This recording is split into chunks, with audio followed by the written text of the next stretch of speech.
The Second Amendment of the United States Constitution reads, "A well-regulated militia, being necessary to the security of a free state, the right of the people to keep and bear arms shall not be infringed." One. There was another mass shooting this week? Yeah, there's been over 300 this whole year.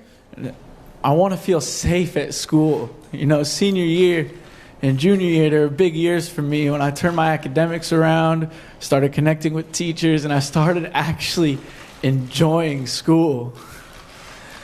And now, I don't know how I'm ever going to step foot on that place again, or go to a public park after school, or be walking anywhere.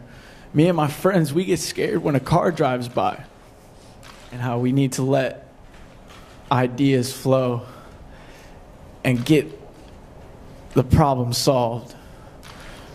I don't understand. I turned 18 the day after, woke up to the news that my best friend was gone. And I don't understand why I could still go in a store and buy a weapon of war, an AR. I was reading today that a person 20 years old walked into a store and bought an AR-15 in 5 minutes with an expired ID.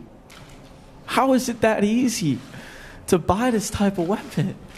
How do we not stop this after Columbine, after Sandy Hook? I'm sitting with a mother that lost her son.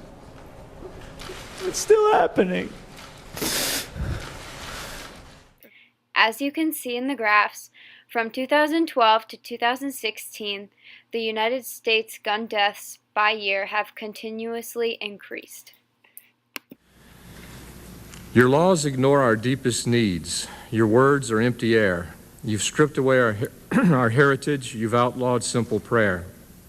Now gunshots fill our classrooms and precious children die. You seek for answers everywhere and ask the question, why? You regulate restrictive laws through legislative creed, and yet you fail to understand that God is what we need.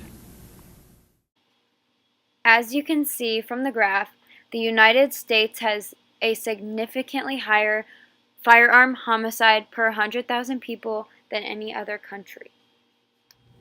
These next clips show our principal, Mr. Dennis Love, discussing how the staff is taking steps to make our school safer. The question is, talk about the steps the school and you are taking to help keep Roosevelt safe and a better place, which is like with the whole gun situation and the school shootings that have been happening recently. Okay. Well, one of the things that we've been doing as a staff is that we've been having our early release days that are focusing on mental health for our students.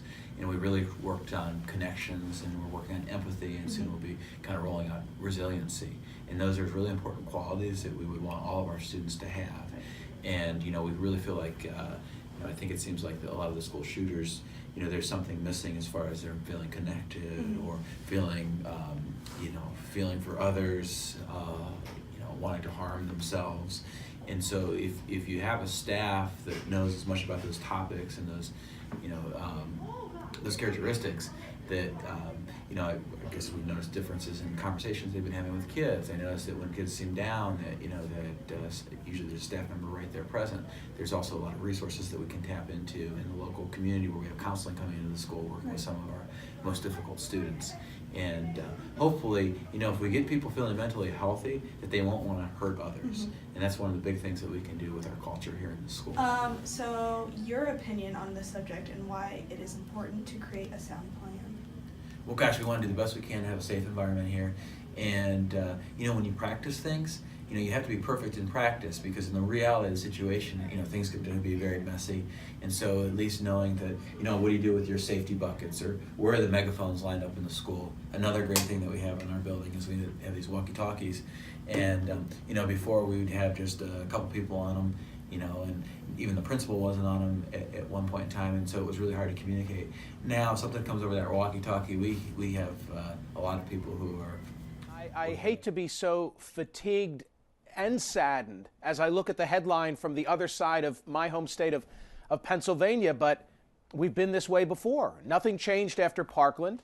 Nothing changed after Sandy Hook. I have to say, Steve, that after Sandy Hook, that was really the stomach punch for me, because if we couldn't get it together after the loss of so many children's lives, then I became a fatalist, thinking we're never going to do anything about it.